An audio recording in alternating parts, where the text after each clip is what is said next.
Okay, go. So it's Ryan with MMA Viking here with Danny Mitchell, who got put on this card at really, really late notice. Yeah. How did you hear about this bout, and when did you hear about it?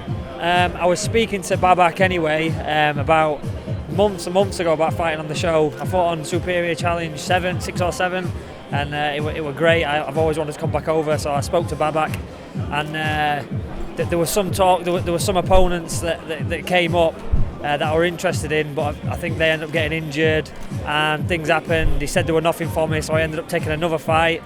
That fight got cancelled, and then Babak messaged me like I think it was Saturday or Sunday, like, Danny, will you take this fight? And I'm just like, yeah, I'm all over it. So I did a quick weight cut, and then here I am today. Cool. Yeah, you had an impressive submission victory over Nico Masaki the last time you were here, and he just had a big win in the UFC. Yeah, it's great. I was actually there front row, so it was good to see him win. And yeah. Were you with all your lads saying, "Hey, I beat that guy"? Yeah, yeah, one of them. But it's good to see. It's good to see him that he's. Obviously, that's the one I fought, and he's on that level now. So it just shows me that I'm not that far away from it. Yeah, and does this seem like a good fight for you, fighting a guy that was just in the UFC? Yeah, that's right. Yeah, I mean, his last fight, it was a split decision to Papi, so it's not like he got smashed. He lost a split decision, a close decision on the judges' card. So yeah, I think it is good. I'm sure they'll have their eye on him anyway. So yeah, it's a nice fight.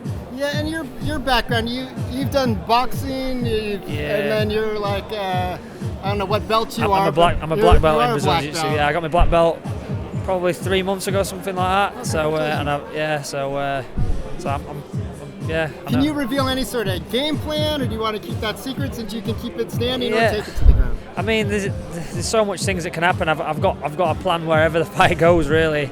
But yeah, I'll just stick to my strengths and try and exploit his weaknesses, and it'll just sort of play out as the fight rolls on. Well, and do you like the idea of coming in his backyard here and being? I think Swedes are actually quite nice, but you are kind of the bad guy, right? Yeah, Facing the local. Yeah, I like it. I mean, last time I came, when I fought Nico, that was in Stockholm. That's his backyard. So yeah, I enjoyed it. The fans were really cool, and it's a good atmosphere. So I'm looking forward to it. Cool. Well, we look forward to seeing you tomorrow, and thanks for taking the fight on such short notice for all the fans. No worries. Thank you, mate. Thanks. Cheers.